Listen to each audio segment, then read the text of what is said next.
Hey guys, it's Miki ASMR here, and today I'm going to be reading a Tsukishima Kei ex-listener.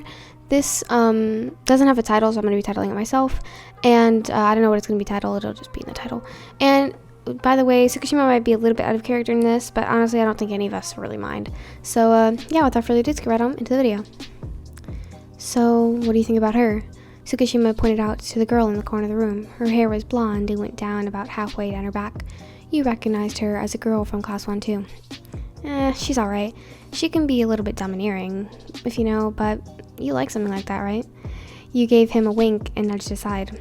Yeah, that's a pastime. He propped his chin up on his fist as he gazed over other girls. Why was Tsukishima checking out girls was beyond you.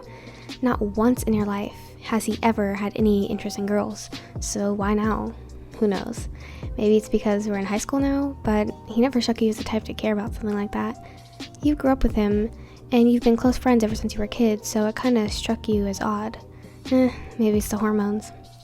So now, both of you sat side by side, looking at girls walking around the cafeteria, looking for the perfect girl for him, something you rolled your eyes at.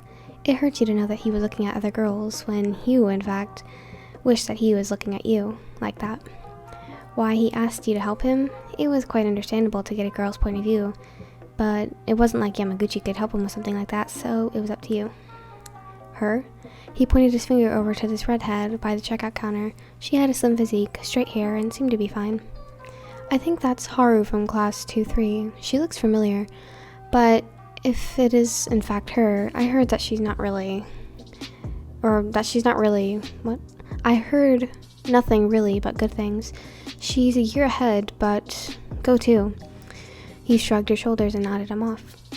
He gave a swift nod before standing up, his long, slender legs bending to get off the bench, and your eyes just watched him as you always do. He walked over to the girl. He stood there like a board, and you couldn't see his expression, and you were sure that it was one of his normal scowling faces. You noticed the girl's foot go up, a good sign, and she added a little twist, and boom. All of a sudden, Tsukishima nodded and went back to the table. You looked at him as he approached you. No luck? You asked with your eyebrows furrowed as you examined the blonde. No luck, or she said no. Plus, she said I was too tall for her.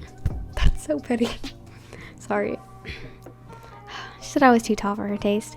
Wait, she was too tall for my taste. Oh, wow, Suki, you're... Oh, shit, maybe I'm your type. Okay, let me stop interrupting. Let's go to the gym. He tugged in your bag lightly and proceeded to pick up his shoulder bag and put it on his own. You blinked a few times as you stood up. What do you mean she was too tall? You're a damn giant. How can anyone be too tall for you? He just shrugged and looked down at you. Someone your height is perfect. Bitch, I'm literally a fucking midget. What are you talking about, huh? Okay. You were dumbstruck at his too tall comment, so you just hummed and walked to the gym. A few days had passed, and the same things were happening. You stayed a little later with Kei in the cafe, and examined the same annoying girls. Something that haunted you in your dreams, really. You tossed and turned thinking about those stupid girls that he talked to. It'd be a lot easier if you could just figure out what kind of girl you're looking for, then... Sorry. It'd be a lot easier if you could figure out what kind of girl you're looking for, even though some girls can surprise you. You twirled your hair, trying not to let any feelings of jealousy overwhelm you. Well, what about someone with your hair color? He said with actual thought in his words. Okay, well,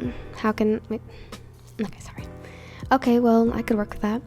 You grazed your eyes over the numerous girls and pointed out some nice ones and some other ones that he should avoid. With a good target in mind, he stood up and walked over to the girl, striking up some kind of conversation just to come back with a no. Okay, are you the one denying these girls, or are they the ones that are denying you? You asked. How could a girl really deny him without giving him a chance? I mean, yeah, his face could be a little bit intimidating, but he was definitely hot. Not to say that the girls could ignore his snarky attitude and just go for his looks, but a lot of girls seem to be like that, so it bewildered you. Some just really aren't my type, and some just say no. Maybe someone with your eye color? He fiddled with the Twizzlers that he had sticking in his mouth. Your heart skipped a beat as he looked at you. You shouldn't be doing this. Not with him. Why are you so adamant about finding a girlfriend? You averted your eyes from his face and looked down at your tray. You could hear him shrug, not a word, as he tugged on the Twizzler, now breaking it in half. Okay, he breathed out. I'm going to go. Huh? He looked up at you, quick as he stood up and swiftly grabbed your bag and tray. Why? Lunch isn't over. You returned a shrug to him and walked away, leaving him there wondering what the hell just happened. Time skip. So you just left him there? This fucking name is hard to pronounce. Tsukino? I'm just gonna say that. Tsukino muffled out as she stuffed her face with onigiri. Yeah, kinda. You looked on the town from the roof of your school. You never really came up here, but Tsukino normally eats up here, so... while you usually eat in the cafe with Kei. You're so stupid, she spoke out bluntly. You scoffed. Yeah, thanks. I know I am. I just don't know why I'm doing it. You sighed at the end. It's because you're hoping that he'll look at you that way. She shrugged. Well, yeah, of course, I want him to be paying me that kind of attention. But it's not going to happen like that, so I just have to suck it up. I want him to be happy, and if that means looking for some other girl, then I'll do it. Then I'll just have to deal with it, or forget him. The feeling that you had for him, or the feelings that you had for him were becoming a nuisance. Like, you wanted him to be happy. If he wants to find a girl or whatever to be with, then yeah, you'd support him. But when it's your feelings, you have to juggle with and try to suppress so you won't get hurt. You didn't want to deal with this. Maybe the whole sudden want him... What am I reading? Maybe the whole sudden want for him to do this is messing with my head. I never really thought he'd be willing to look at girls, so it's not really something I ever was prepared for. I'm just gonna leave him alone for a few days. I need to get my head back in check. You decided before you sat up and got off the roof to go to your next class as the bell rang. The next week seemed to go by slow. Avoiding Kei seemed to prove rather difficult since, well, you're both in class 1-4, and you're the assistant manager to the volleyball team. But you managed, slipping out of the door as soon as his back was turned. You slowly started to pull away from him, further and further, trying to stretch out your feelings and weave them back into how they used to be when you were kids, and feelings like that didn't exist. You made your way to the gym with the clipboard in hand, your bag over your shoulder and an umbrella hanging from your wrist. Opening the door, you were greeted by a bunch of hollers and waves from the team. You responded with a wave and a huge smile. You love these guys. They would probably kill Tsukishima if they knew how you felt and what he was doing, so you just kept it to yourself. Your eyes found Kei's and you quickly averted them, walking over to Takeda, holding a clipboard that you had brought and held during the upcoming scrimmages. Thanks, YN. You're wonderful. He beamed at you as he looked over at the list that you had suddenly... He beamed at you as you looked over to the list, and you suddenly heard a loud grunt coming from Tsukishima as he blasted his hand across the ball Kageyama had passed to him. It landed on the other side of the court with a large thud, sending a wave of shock through your bones. The feeling that didn't help. And that feeling didn't help when you locked eyes with his. A flat scowl came upon his face, staring at you before moving away, allowing Hinata to hit the ball next. A couple of hours passed rather fast as everyone had started cleaning up and sweeping the floors. Alright, so we'll have a game this Sunday, giving us some time to figure out some more setups for Hinata and Tsukishima to use with Kageyama. Takeda nodded to himself before walking over and muttering some other things. You guys took cleaning up as an opportunity to head out of the door. What? Oh my god. You took cleaning up as an opportunity to head out the door, making an attempt to make your way out before catching anyone's attention. But, like it said, it was an attempt. Let me walk you home. It's been a while, Kei said as he ran over to you before he could close the gym doors, with the bag on his shoulder and an umbrella ready to be fanned out. I'm fine, I can manage. Besides, I need you to help clean up anyways. You shook your umbrella and opened it and walked into the rain. It's fine, Yamaguchi said that he'd finish up the job for me anyways. He spoke up as soon as he opened his umbrella and headed for the sidewalk that would lead you to your house. As he walked a few steps ahead, you could hear the footsteps behind you. Don't worry about it, Kei. I want to walk home alone. It's no trouble, really, Kei said in a monotone voice as he caught up to you, falling in steps with yours. Yeah, it is. You spoke harshly, hoping that he would just go away, but it wasn't working before you knew it. You were right around the corner from your house, your footsteps clapping against the wet pavement. I'm almost home now. You can stop. I'll be fine. What's your problem, Wyan? Did I do something wrong? You shook your head, proceeding to walk to the corner. You didn't do anything. I'm going home now. What? Wait, stop. You could feel the sudden pressure on your wrist as you were being tugged backwards. Just leave me alone, Kei. Your insides starting to well up, everything threatening to spill over. Why have you started acting like this? His tone came out snappishly. Why don't you sit with me anymore or want to do anything? Why have you just been avoiding me like I'm some plague or something? What the hell's wrong with you, Wyan? He tried turning you to face him, but you tugged back, not wanting to be turned. Because, you cried out, still feeling his warm hand around your wrist. You huffed out. I can't stand you being with other girls. It pains me to see the way that you look at them. I can't keep locking my feelings away whenever I'm around you. Just leave me alone, Kei. You pulled away from his grip and he surprisingly let go. And that was probably only because he was taken aback with shock that you had just made your way around the corner. What were you doing, bursting out like that? You've definitely done it now. Confessing like this was sure to put a strain on your friendship. If there wasn't one already, or if you still had one anyways. You cursed yourself quietly. Tsukishima stood there, rain pouring on his umbrella and around him, processing the words that you had just yelled. He made his way around the corner, just walking slower. You know, Wyan, he yelled out as you continued to walk forward. For someone so damn smart, you seem to be pretty dumb. You stopped dead in your tracks. Did you just call me dumb? You yelled out at the blonde. Yeah, you don't get it, Wyan. You watched him drop his head. When we walk... sorry. This is getting me flustered. Okay,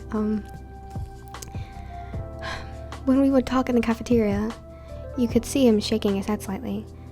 If you put together the exact definition of the ideal girl I'd like. He picked his head up, a sense of determination surrounding his demeanor. He dropped his bag on the ground, his umbrella following as he took steps towards you. The ideal girl I'm looking for is you, Wyan, he yelled into the rain. Everything I like, your hair, your eyes. I even said your height was perfect. He got closer and closer. Your brain was lagging, taking in everything. Sorry, it's so hard for me to read this. Okay. Your brain was lagging, taking in everything that he was saying, but processing it slowly. What could he possibly... Someone cute, smart, and naturally funny. Not those obnoxious girls who try too hard to make people laugh around them. You're sensitive but strong at everything you do. How could you put up with me when I'm being an ass? You're just... perfect. He was right on... Oh my god. Get it together. He was right on top of you now, closing the gap that you made, standing dead in front of you. Stop it. This is so hard for me to read. He was halfway under your umbrella and still halfway getting soaked in the rain, which didn't matter to you at all. Oh wait, shit, I skipped a whole paragraph. The rain was drenching him, flattening his hair, plastering it against his forehead. Kei? Your eyes went wide as your heart was swelling as Kei's wet hand made it up its way to your cheek, his golden eyes looking softly into yours. He was half under your umbrella and half still getting soaked in the rain, which didn't matter to you at all now. Wyan, you're everything. You've always been. He spoke as he brought your face up towards his as he bent down, closing the gap even further. Rain began to hit your face as his lips collided with yours, sending jolts of energy through your body. Your feelings were now flowing, moving your lips against his, feeling the wet softness of his lips as they meshed with yours. Your arms got weak holding the umbrella, and you dropped it, exposing both of you fully to the rain. The drops were falling onto your face, merging with the tears that were coming out of your eyes. You brought your arms up closer to wrap around his neck, an attempt to pull him closer, despite his height. You broke away from the kiss, leaning your head up towards his chest. Why? You spoke against his body, responding after you felt a small murmur in his chest. If that's how you felt, why did you ask me to help get you a girl? It doesn't make any sense. I was trying to get your attention. He wrapped his arms around your shoulders as he held you close to him, shielding you from the downpouring rain. He scoffed lightly. That's a hell of a way to try to get my attention. Well, it worked, didn't it? I mean, it didn't unfold the way I thought it would, but... How in the world did you think it would unfold? You literally walked up to girls and asked them out. You laughed a little at his stupid self. To be fair, I never asked a single one of those girls out, he said with a matter-of-fact tone. You pulled back slightly, tilting your head up to his face, struggling slightly with the rain hitting your face. What do you mean? I never asked any of them out. Knowing that you were sitting behind me watching, I couldn't imagine asking anyone but you. So I just asked them about certain things around them. If they drop whatever they had in... What? So I asked them about certain things around them. If they dropped whatever they had in my hand at the time, things about the lunch menu, just random things. He tilted his head slightly and it made your heart jump. Sometimes I really don't get you. You laughed out slightly. But I guess you're right. It did work out. You smiled up at him. Come on, let's get in the house and dry you off. We don't want to catch a cold or anything. He released you from his grasp as he bent down, picking up the umbrella for you and holding it over your head. He bent down again, this time pecking your cheek before passing off the umbrella into your hands. I'm gonna grab my stuff. Get inside, he ordered, and ran back to get his umbrella and bag that were basically in a puddle. He watched as the blonde made his way through the rain, propping his umbrella back up. Did he really need it now? Watching as Kei walked towards you, knowing how he felt, your heart raced. It was sudden, or maybe it was like this for a while, but now your relationship had officially evolved into something. Or evolved. And you didn't. And you couldn't wait for what's in store. Oh, and Kei? You spoke as you entered the house, receiving a from the boy. Don't you dare call me dumb again, got it? You gave him a smile that was laced with threats. He chuckled softly as he scratched the back of his neck. I won't if you don't act like it. He quickly placed another peck on your cheeks to cool down the rage that was now building inside of you, and you smacked his chest playfully and proceeded to pout. Oh my god, stop it. I need to calm down for a second because that was really hard. I can read like the kissing scenes so much better than the actual like cute scenes. Oh my god, like I could read those just fine. But that was so cute. Please. I would get so jealous though because I'm a jealous little fuck. And I would be like, you want me to set up you up with girls? Okay then, go fucking date this bitch I just met. Like, I would set him up with the worst girl just so he would hate her and then he'd have to date me. So anyways, hope you guys enjoyed. If you did, make sure you subscribe and tap the notification bell so you get notified every single time I post a video. Also, comment down below some other characters you want me to do, and I'll try my best to do them for you guys in the next video. Make sure you do tap the notification bell because I don't have the most like strict like time schedule thingy, so it's really important that you do tap the notifications. And yeah, thank you guys for watching. I hope you guys have a fantastic day, and I'll see you guys in the next video. Goodbye.